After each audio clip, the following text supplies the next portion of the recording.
Hi, my name is Brendan Clark, and I have chosen to discuss the article He Blew the Whistle and the Giants Quaked.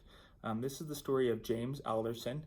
He worked for one of the largest healthcare companies and ended up discovering that there was fraud, not only in his company, but in a lot of the big players of the healthcare industry, hence the title He Blew the Whistle and the Giants Quaked. Many of these healthcare giants quaked because of this discovery that Alderson found. Just to give a brief synopsis, I believe that the story of James Alderson is an excellent example of moral courage and how to properly blow the whistle. We'll discuss a little bit more of that later when we discuss the IMA standards of the IMA standards for blowing the whistle. James Alderson properly identified that some of the largest players in the healthcare industry were overcharging the government for their expenses. He not only identified the fraud, but how they were doing it.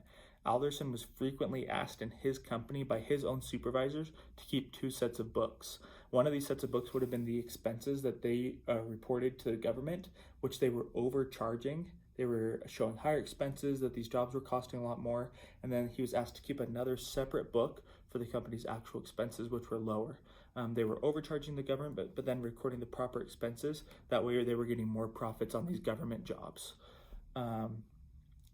He knew that this was morally wrong, so Alderson actually ended up kind of fighting back at this and then he was eventually terminated because he wanted to correct this scenario, and his supervisors did not want to do so. I think this not only represents James Alderson's moral courage, but his dedications to the values of honesty and integrity. Alderson knew that what he was being asked to do was wrong and refused to do it to the point of termination.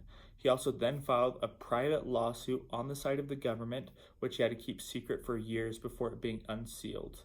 I do not believe that Alderson went in the exact same order as the IMA standards. I do believe that what he did was right, but I believe that he could have more properly adhered to the standards presented by the IMA.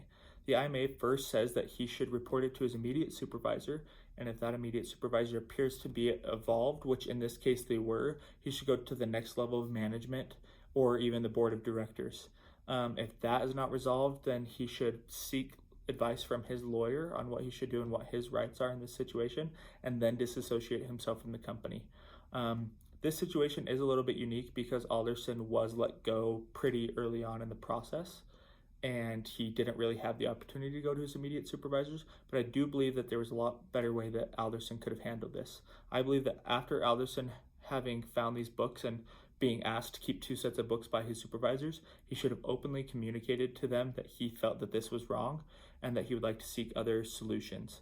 If they were adamant about him keeping these two sets of books, I believe that he could have kind of bought some time and maybe done a tactful stalling technique where he could have said, hey, yeah, let me go over these books with my team and I'll have them ready for you tomorrow. He could have taken this opportunity to then go to the next level of management and discuss this, or even the board of directors. If they then did the same thing, he should say, I really do believe this is wrong. We are overcharging the government. He should have then seeken advice from his lawyer before just being fired and then filing a lawsuit. I do believe what Alderson did was right. He just maybe didn't go in the right order, which is a common fault of many people who do blow the whistle, even though they feel they are doing the right thing. Although Alderson may not have followed the exact template, I do believe that he took all the necessary steps to remedy the situation, even though he could have spent more time discussing the problems with his supervisors and executives in the company. This would have given the company the opportunity to remedy the problem themselves. Even though I fear if he went this route, it would have ended the same way with James Alderson being terminated. In conclusion, I do believe that Alderson showed an amazing example of moral courage, determination, honesty, integrity. He fought for years with this lawsuit, ended up losing his job, and his family did struggle for quite a few years before this lawsuit was finally publicly released.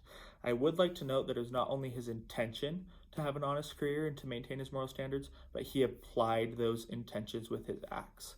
A lot of people, when faced with these situations, end up falling. They end up doing the thing, and then after the fact, after committing the act, they go back and try to remedy the situation. But Alderson stuck to his guns, it followed a great example of moral courage.